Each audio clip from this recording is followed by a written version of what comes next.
1947. Even Albert Einstein took notice and wrote a letter to Horwood, Commending him on this spectacular design, and that he's basically taken time down to its minimalist element. a design so modern the Museum of Modern Art put it into its permanent collection.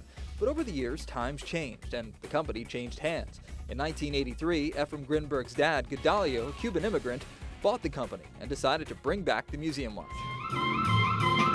Today, Movato's taking bold new steps, not only by having celebrities like Wynton Marsalis and Derek Jeter serve as their ambassadors, but also by turning back the clock with the new Bold series. Look familiar? An important new line for a company that, like so many others, hit a real rough patch during the recession. I think it was the most challenging recession that this country's ever faced.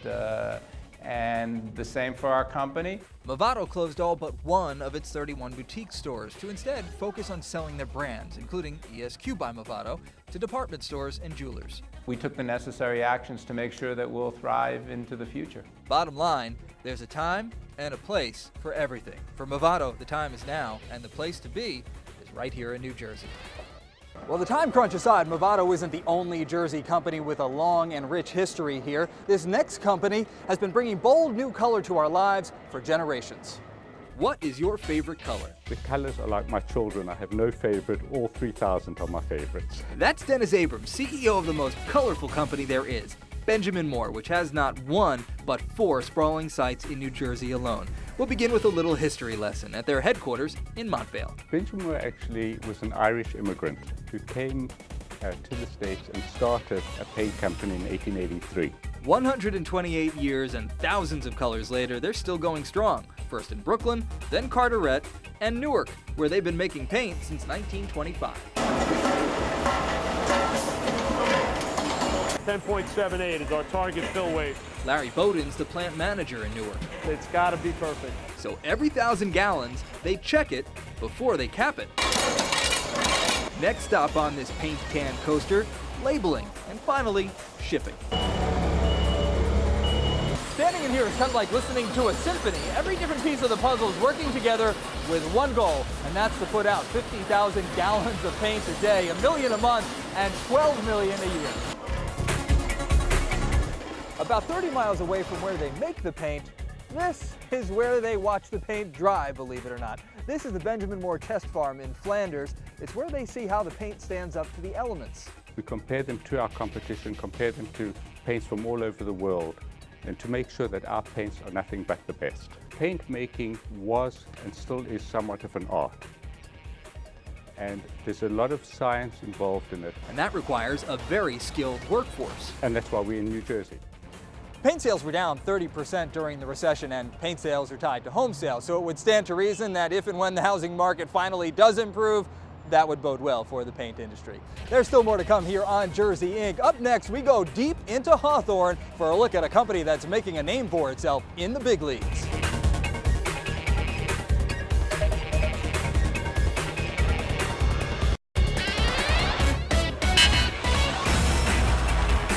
Welcome back to this special edition of Jersey Inc. The mercury's rising, the boys of summer are in full swing. This next story is for every guy who wanted nothing more than to be a big leaguer when they grew up. And chances are it all started when they put on a glove or swung a bat for the very first time. Both of those ball game essentials are being made right here in New Jersey.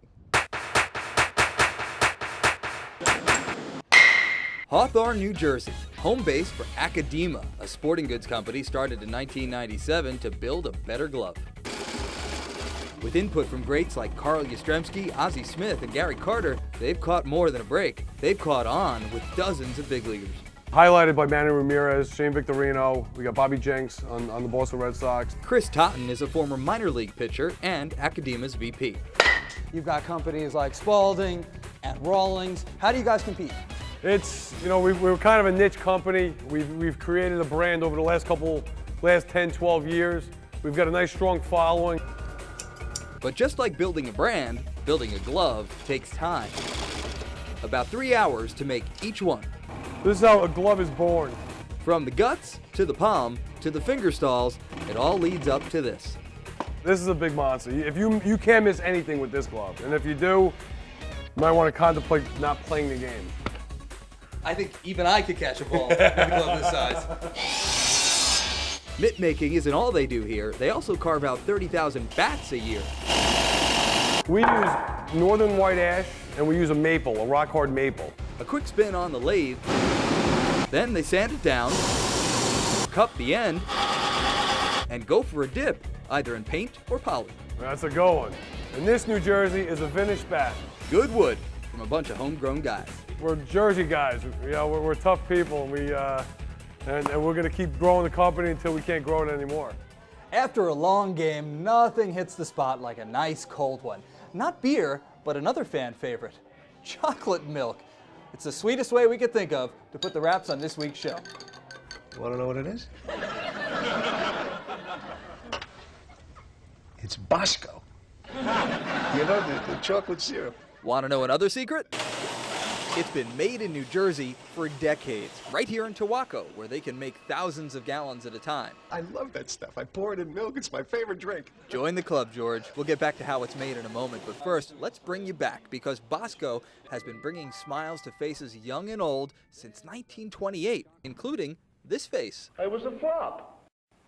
And then my mother discovered Bosco syrup. That's a very young Dick Van Dyke in that commercial, but that wasn't the only memorable one. I love Bosco, it's rich in chocolate tea.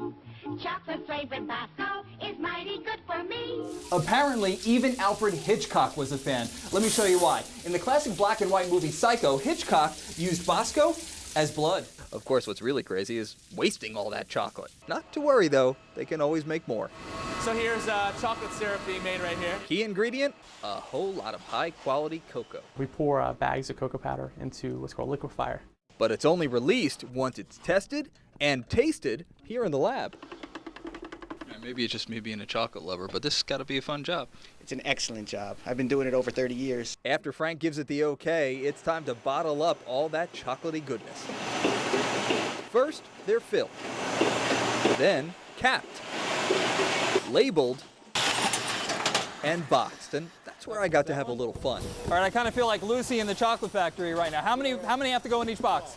12 go in each box, so here we go. They make it look a lot easier than it is. In the end, I left it to the pros, who filled box after box after box. All that Bosco ready to be enjoyed. Everywhere from India to Egypt to Saudi Arabia. And it all starts in New Jersey. New Jersey is a wonderful place to raise a family, to do business in. Born and bred in New Jersey, and happy to be here.